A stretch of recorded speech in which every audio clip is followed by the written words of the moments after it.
اور نہ ہی حضور صلی اللہ علیہ وآلہ وسلم انہیں اسلامک ایجوکیشن کے لیے اس کو کہہ سکتے ہیں. یہ ایکچولی بنیادی تعلیم تھی، میں نے کہا تھا، جو ان کو لکھنا پڑھنا سکھا دے، ایجوکیٹ کر دے لکھنے پڑھنے کی. جیسے آپ لکھتے ہیں آ با تا لکھتے ہیں، اے بی سی لکھتے ہیں، میتھمیٹکس کی بیسک ایجوکیشن کرتے ہیں، اور لٹریچر کی بنیادی تعلیم ہوتی ہے جس کو ہم بنیادی خواندگی کہتے ہیں، لٹریسی. تو چونکہ مدینہ اور مکہ کا جو معاشرہ تھا وہ الٹریسی کا شکار تھا، اور اس میں لکھنے پڑھنے تک سے بھی لوگ واقف نہیں تھے، دستخط بھی نہیں کر سکتے تھے.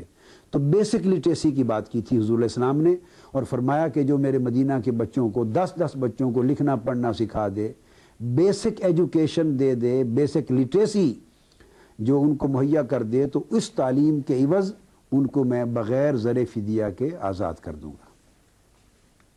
اور اس سے جو بات سامنے نظر آتی ہے وہ یہ کہ اسلام کی تعلیم تو کافروں کے ذریعے لینے دینے کا سوال پیدا نہیں ہوتا، مگر اس سے اسلام کا براڈر ویو سامنے آتا ہے کہ اسلام کا ویژن، اسلام کا نقطہ نظر کتنا وسعت پر مبنی ہے، کہ جس تعلیم کا ہمارے عقیدے پر، ہمارے ایمان پر اور شرعی مسائل پر کوئی اثر نہیں اور اس سے کوئی تعلق نہیں، وہ ہماری سیکولر ایجوکیشن ہوتی ہے. اور سیکولر ایجوکیشن میں ہماری سائنسز بھی آ جاتی ہیں، میڈیکل سائنسز ہیں، انجینئرنگ ہیں، پھر ٹیکنالوجی ہے، پھر سوشیالوجی ہے، پھر آگے ہزارہا ایسے میدان ہیں ہماری سیکولر ایجوکیشن کے کہ جو کوئی کافر پڑھائے یا مسلمان پڑھائے اس کا کوئی فرق نہیں پڑتا.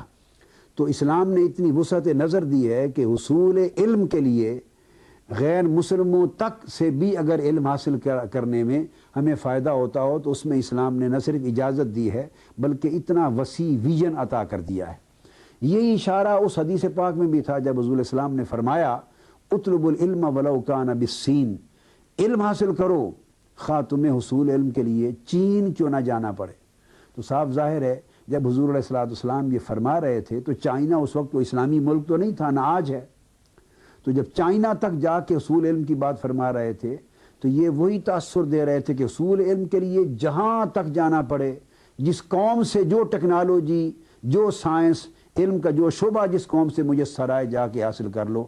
اور اسلام کی اسی تلاش نے، علم کی اسی تلاش اور جستجو کے سفر نے، اور یہی موٹیویشن جو حصول علم کے لیے حضور علیہ السلام نے پیدا فرما دی تھی، اس موٹیویشن نے پھر مسلمانوں کو شرق سے غرب تک پوری دنیا کے سفر کروائے. انہوں نے پوری دنیا میں کونے کونے میں جا کے حصول علم کی تلاش میں محنت کی، اور وہ وقت آیا کہ 1 صدی، 2 صدیاں اور 3 صدیاں گزرنے سے قبل امت مسلمہ پوری ہیومن ورلڈ، انسانی کائنات کی علم کے باب میں ٹارچ بیئرر اور روشنی کا مینار بن گئی تھی. اور یہ بھی ہے، حضور نے فرمایا علم اور حکمت جو ہے، علم اور حکمت یہ گمشدہ اونٹنی کی مانند ہے، اور یہ تمہاری مومن کی میراث ہے، گمشدہ میراث ہے. تو جیسے گمشدہ میراث جہاں سے ملے پالو، اس طرح علم اور حکمت کی بات جہاں سے ملے اس کو حاصل کر لینا چاہیے. ایک اور سوال UK سے ایک بہن نے لکھا ہے کہ نوجوان نسل بے راہ روی کا شکار ہو رہی ہے، اور اس پر انہوں نے غم و غصہ کا اظہار کیا ہے، اور پوچھا ہے کہ نئی نسل کو راہ راست پر لانے کے لیے کچھ ایسا کرنے کو کہا جائے، ایسا کہا جائے جو اثر کرے. اب یہ بات بڑی توجہ طلب ہے. میں جس بہن نے سوال کیا یہ ایک بہن کا مسئلہ نہیں. میں پچھلے 10 سال سے بلکہ 12 سال سے انگلینڈ میں اور یورپ میں ذاتی طور پہ ہر سال جو وزٹس کرتا ہوں، اور میرے اپنے تنظیمی تحریکی دورہ جات ہوتے ہیں، دعوتی اور تبلیغی دورہ جات ہوتے ہیں، تو میں گزشتہ 12 سال سے اس امر پر UK سمیت پورے یورپ، امریکہ، نارتھ امریکہ، ویسٹرن ورلڈ اور باقی مشرق میں جاپان تک، دنیا کے ان تمام خطوں میں جو غیر اسلامی دنیا ہے اور جہاں مسلمان آباد ہیں، ان آباد مسلمانوں اور تارکین وطن کو اور دیگر امت مسلمہ کے افراد کو یہ کہتے ہوئے مجھے 12 سال ہو گئے، اور میں زور دیتا رہا ہوں کہ نوجوان نسل کے بے راہ رو ہونے کے اسباب ہیں. اور اگر آپ محسوس نہ کریں تو میں حقائق آپ کو بتانا چاہتا ہوں.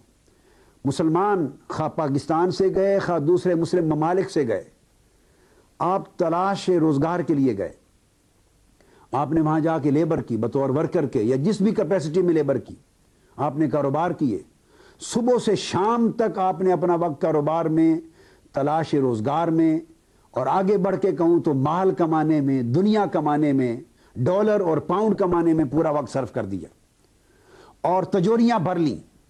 آپ کی ضرورتیں بھی اللہ نے پوری کر دی, ضرورت سے زائد اللہ نے مال دے دیا. پھر آپ کی ہوس مال کمانے کی اور زار اور دنیا جمع کرنے کی ٹھنڈی نہ ہوئی. وہ جو حل من مزید, جو پیٹ کا دوزخ, مال اور دولت کے لالچ کا دوزخ جو کہتا ہے کہ اور کما لو اور کما لو اور آنے دو, وہ دوزخ ٹھنڈا نہ ہوا. پھر آپ نے مال کما کے یہاں اپنے گاؤں میں کوٹھیاں بنائیں, بے شک کوئی نہ رہے, سارا سال ان کوٹھیوں میں الو بولتے رہیں, سارا سال ان میں گرد غبار پڑتا رہا, ایک ملازم رکھ دیتے ہیں آپ, اور کروڑ کروڑ روپے کے محلات نما کوٹھیاں میں نے یہاں کے گاؤں بھی دیکھے ہیں, وہ محل کھڑے کر دیے. یہ صرف ایک تفاخر ہے تاکہ پتہ چلے اس گاؤں میں فلاں چودھری صاحب گئے ہوئے ہیں ڈنمارک میں, فلاں راجہ صاحب گئے ہوئے ہیں کھاریاں سے ناروے میں, فلاں چودھری صاحب گئے ہوئے ہیں ڈھڑیاں سے اور میرپور سے لندن میں. اور اس طرح کے جو تصورات تھے, انہوں نے آپ کو مال و دولت کمانے اور مال و دولت لگانے اور کوٹھیاں بنانے اور گھر بار اور کاروبار چمکانے پہ لگا دیا. آپ نے 2 نوکریاں کی, ڈبل شفٹیں کی, اور ایک لمحہ اپنی اولاد کی تعلیم و تربیت کے لیے نہیں چھوڑا. حتیٰ کہ جن کی بیویاں ساتھ گئیں, بیویاں بھی کاموں پر لگ گئیں. رات دن جس طرح قیامت کے دن نفسا نفسی ہو جائے گا, آپا دھاپی لگ گئی آپ کو, مال کمانے میں, زر و دولت کمانے میں لگ گئے. اولاد ہوئی, اولاد کو آپ نے سکولوں میں داخل کر دیا اور آپ نے کفر کے سپرد کر دیا اور اولاد کی تعلیم اور تربیت کے لیے توجہ نہ دی. حالانکہ بعد مسجدیں بھی بن گئیں. آپ نے بڑا احسان کیا اگر اولاد پر یا اسلام پر احسان فرمایا تو یہ کیا کہ مولوی صاحب کو کہہ دیا کہ آپ کو فیس دیں گے, ہمارے بچوں کو ذرا قرآن مجید پڑھا دیا کریں, یا بچوں کو مسجد میں یا قریبی کسی اسلامک سینٹر میں قرآن مجید پڑھنے کے لیے بھیج دیا یا ویکینڈ پہ بھیج دیا, دیٹس اٹ. باقی پوری زندگی بچوں کی آپ نے اس کافرانہ معاشرے کے سپرد کر دی, کافرانہ کلچر کے سپرد کر دی اور کافرانہ نظام تعلیم و تربیت کے سپرد کر دی. نہ آپ نے ذاتی توجہ دی بچوں پر, نہ آپ نے اسلامک سینٹرز کے ذریعے بچوں کے لیے اتنا وقت نکالا کہ وہ 2-3 گھنٹے روزانہ تعلیم و تربیت حاصل کریں. نتیجہ کیا ہوا؟ جب پوچھا کہ جی کیا کریں, وقت نہیں بچتا. آپ کے لیے وقت مال کمانے کے لیے تھا, آپ کے پاس وقت دنیا بنانے کے لیے تھی, مگر اولاد کی تعلیم اور تربیت اور ان کا مستقبل بنانے, ان کے ایمان کی حفاظت کرنے اور نوجوان نسل کے دین کی حفاظت کرنے کے لیے آپ کے پاس کوئی وقت نہ تھا. نتیجہ کیا ہوا؟ اولاد بگڑ گئی. آپ نے تو اپنی اولاد کو اپنے ملک پاکستان کی قومی زبان اردو سکھانے پر محنت نہیں کی. میں اتنا ہی جانتا ہوں یورپ کو جتنا یورپ میں رہنے والے جانتے ہیں. آپ کے بچے یا پنجابی بولتے ہیں, علاقائی پنجابی ڈائلیکٹ جس خطے کے ماں باپ ہیں, یا انگلش بولتے ہیں. درمیان میں پول اردو کا غائب بھی کر دیا. اب نہ اردو بول سکتے ہیں, نہ اردو سمجھ سکتے ہیں انگلینڈ کے بچے موسٹلی, نہ اردو پڑھ سکتے ہیں. جب آپ نے اردو بولنے, سمجھنے, پڑھنے سے ان کا بائیکاٹ کروا دیا, اب وہ علماء بیچارے جو کم سے کم اردو میں تو کچھ ڈیلیور کر سکتے تھے اگر ان کو انگلش نہیں آتی تھی, تو علماء کا نقص یہ تھا کہ وہ انگلش سے محروم تھے اور آپ کا نقص یہ تھا کہ آپ کے بچے اردو سے محروم ہو گئے. لہذا زبانیں یار من ترکی ومن ترکی نمی دانم, تو اس کے بعد وہ مسجدوں سے بھاگ گئے. اب آپ شکوے کرتے پھرتے ہیں, بلا روی کا شکار ہوتے پھرتے ہیں. نہ بچوں پر خود محنت کی, نہ بچوں کو قومی زبان سکھائی, نہ مسجدوں اور تعلیمی اداروں کے لیے بچوں کو راغب کیا. بچے بے راہ رو نہ ہوتے اور کلبز کی طرف نہ جاتے تو کیا کرتے؟ اور اس سے بڑھ کر میں یہ کہتا ہوں کہ ان کے بے راہ رو ہونے کا سبب والدین خود ہیں.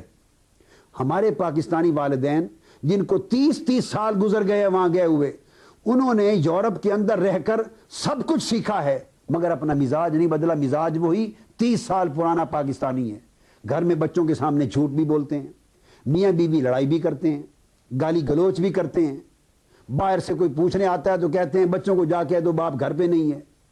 ٹائم کی پابندی نہیں کرتے, وعدہ خلافی کرتے ہیں, اور دیگر معاملات میں لین دین میں ہر قسم کا جھوٹ اور کر وہ سارے کام جو پاکستانی معاشرے میں ہوتے تھے, وہ جب یورپ کے اندر, انگلینڈ کے اندر پیدا ہونے والے بچوں اور پلنے والے بچوں کے سامنے والدین یہ کریں گے, وہ بچے جن کے نزدیک یہ کام بہت بڑا گناہ ہے, وہ جھوٹ بولنے کا تصور نہیں کر سکتے. ان کا کلچر, ان کا معاشرہ یہ ہے, وہ سچ بولتے ہیں, فراڈ نہیں کرتے, دھوکہ نہیں کرتے, ایک دوسرے کے ساتھ غیبت نہیں کرتے. وہاں وہ 24 دن ماں باپ کو غیبت کرتے سنتے ہیں, گالی گلوچ دیتے سنتے ہیں. اور اگر مسجد میں آ جائیں تو مسجد کمیٹیاں ایک دوسرے کے ساتھ جھگڑے لڑائی کرتے ہیں، وہ بھاگ جاتے ہیں۔ نتیجہ یہ ہے کہ پن پوائنٹ کرنا ہوگا کہ وہ بے راہ رو کیوں ہوئے، اس کی ذمہ داری والدین پر بنیادی ہے، اور پھر اس کے بعد ان مسجد کی کمیٹیوں پر اور اسلامک سینٹر چلانے والوں پر جو بچوں اور تعلیمی اداروں کے ساتھ درمیان میں کمیونیکیٹ کر سکتے تھے۔ لہٰذا آپ کو اپنے اندر انقلاب لانا ہوگا۔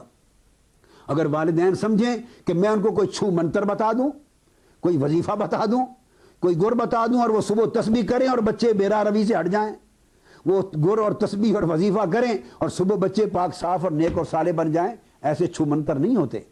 اصل چھو منتر، اصل ورد، اصل وظیفہ والدین کے اپنے کردار میں انقلاب لانا ہے، والدین کے اندر تبدیلی لانی ہے، گھر کے ماحول میں تبدیلی لانی ہے، کمیونیکیشن کو بیٹر کرنا ہے، اور قول اور عمل کے اس تضاد کو ختم کرنا ہے جو تضاد نوجوان نسل کے کردار اور نفسیات پہ برا اثر ڈال رہی ہے۔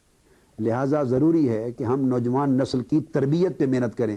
میں نے تحریک منہاج القرآن کو پورے یورپ میں جو اسٹیبلش کیا ہے، اور شہر شہر، جگہ جگہ، قصبہ قصبہ، ہر جگہ اس کے اسلامک سینٹرز بنائے ہیں، اور تحریکیں بھی کام کر رہی ہیں، اسلامک سینٹرز بنے ہیں، لوگوں نے لوکلی بنائے ہیں۔ ہم نے تو نیٹ ورک بنا دیا ہے پورا تحریک منہاج القرآن کا، لائبریریز بنا دی ہیں، ہوم ڈیلیوری سسٹمز ہیں، ڈے اینڈ نائٹ ایجوکیشنز ہو رہی ہیں، اور بعض اداروں نے اس طرح اسلامک ایجوکیشن تربیت کے لیے کیمپس اور ان کی مساجد اور مراکز بنے ہیں۔ ہمیں چاہیے کہ آپ اس قسم کے ہونے والے کاموں سے فائدہ اٹھائیں، نوجوانوں کو وہاں لائیں، ترغیب دیں، وقت دینا پڑتا ہے۔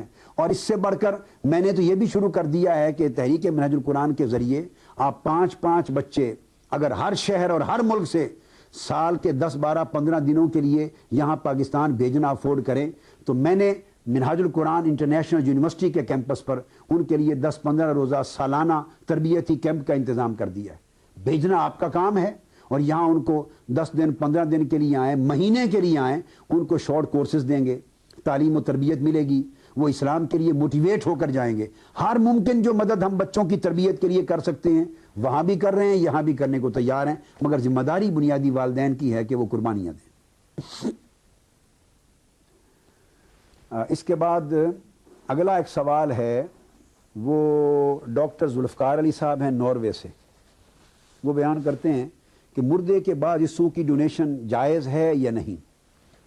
تو سارے حصوں کے لیے نہیں، بعض حصوں کی ڈونیشن، جیسے کڈنی کی ٹرانسپلانٹیشن ہوتی ہے، اس قسم کے بعض حصص کی ڈونیشن جائز ہے، مگر اس کے لیے دیکھنا یہ ہے کہ یہ ڈونیشن کاروبار نہ بن جائے، ڈونیشن رہے اور اچھے مقاصد کے لیے اور اچھے انسانوں کی زندگی کی بحالی کے لیے استعمال ہوں، تو یہ from case to case differ کرے گا، مگر بنیادی طور پہ انسانی جان بچانے کے لیے اور وسیع تر انسانی بہتری کے لیے بعض جسمانی حصوں کی ڈونیشن جائز ہے۔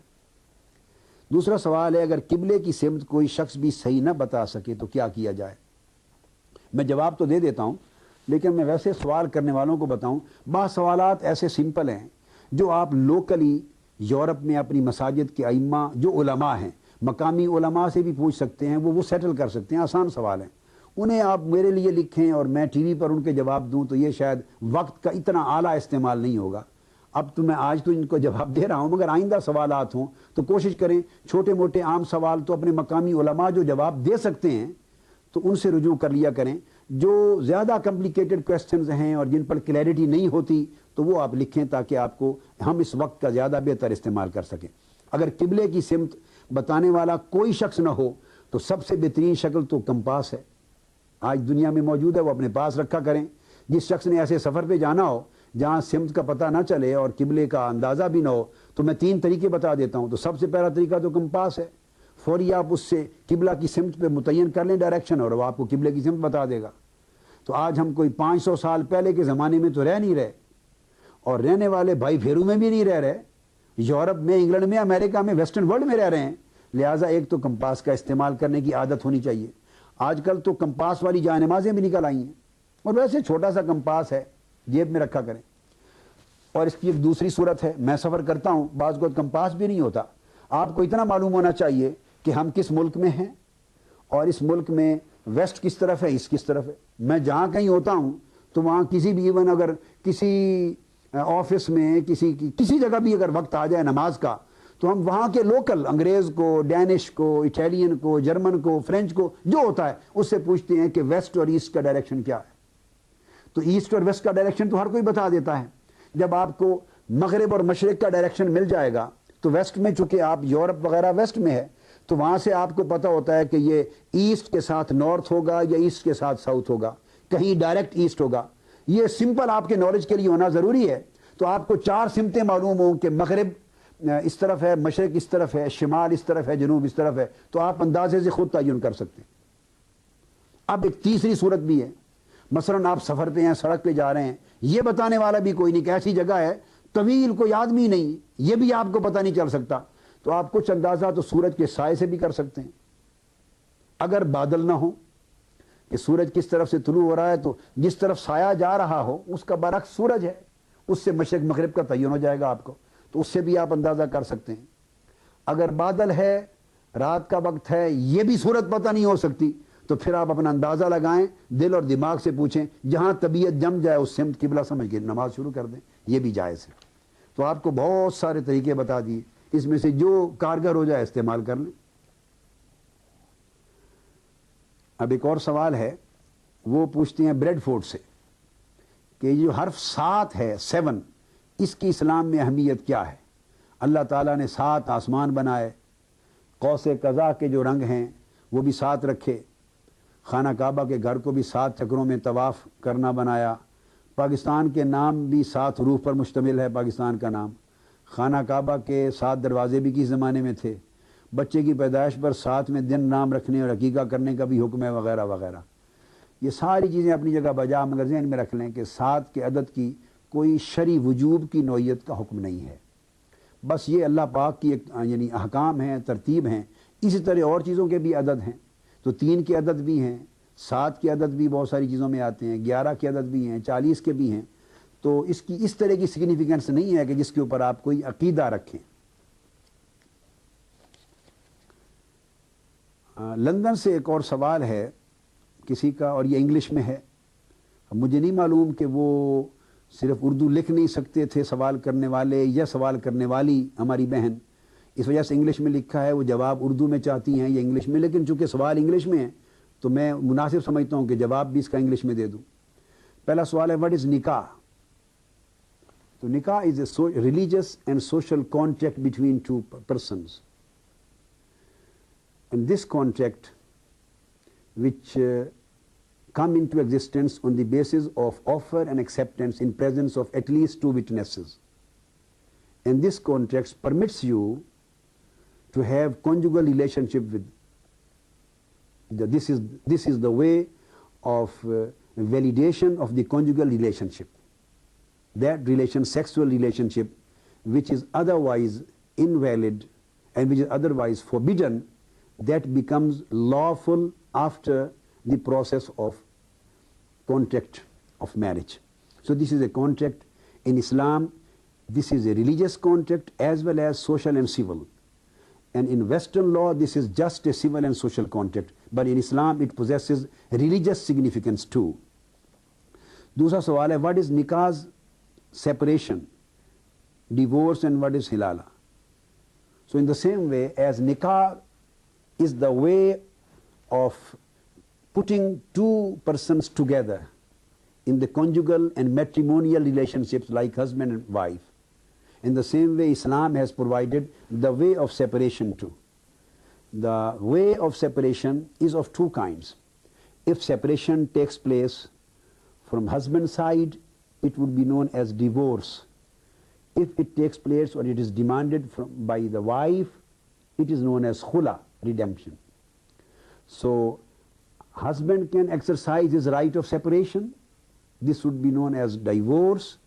And if the wife wants to exercise her right of separation, she can demand the separation. It would be known as khula, and that would be valid through a court. تیسرا سوال ہے, what is haq mahar? Mahar, it is known as dowry.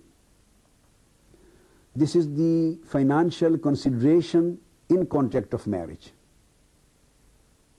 What is jahez? It is dower. Mahar is dower and jahez is dowry. So dower, this is an essential element of nikah. It is known as wajib, it is compulsory, it is mandatory. So nikah would be invalid without fixation of mahar, yani dowry. And as far as jahez, is dowry, is concerned, this has no religious and legal significance. This is just a moral thing, it is just a conventional thing, it is just a traditional thing. This is just an outcome of the, you can say, the relationship, parental love, parental relationship and parental affection. When parents want to marry their daughter, they would definitely want to give something to their daughter so that she may establish her own house, her own living. She will provide the utensils and various things and all other things which are required in a common life. So this is jahez. This jahez is not any recommended or prescribed aspect in Sharia. But now the people have a trend of giving more and more jahez. This trend is creating some social problems, social evils, and some cultural problems, even up to the extent of disturbing the matrimonial and family life. So this trend should be discouraged, it should be cut down, so that we may promote the simplicity in our life. And that's why we will be in a position to get the poor children and poor daughters and poor girls also be married. How much haq mahar should be given in today's UK life? Islam has prescribed the minimum side, the minimum level of mahar is fixed. In Holy Prophet's day, it was fixed 10 dirhams. And dirhams in those days were of silver. It was a silver coin. So today, example, if we calculate the currency value of 10 dirhams of Holy Prophet's day, it may be, Holy Prophet himself fixed, for example, 500 dirhams. This was a sunnah, and at least the least minimum level of the validity of dawar was 10 dirhams. Wassalamu alaikum wa rahmatullahi wa barakatuh.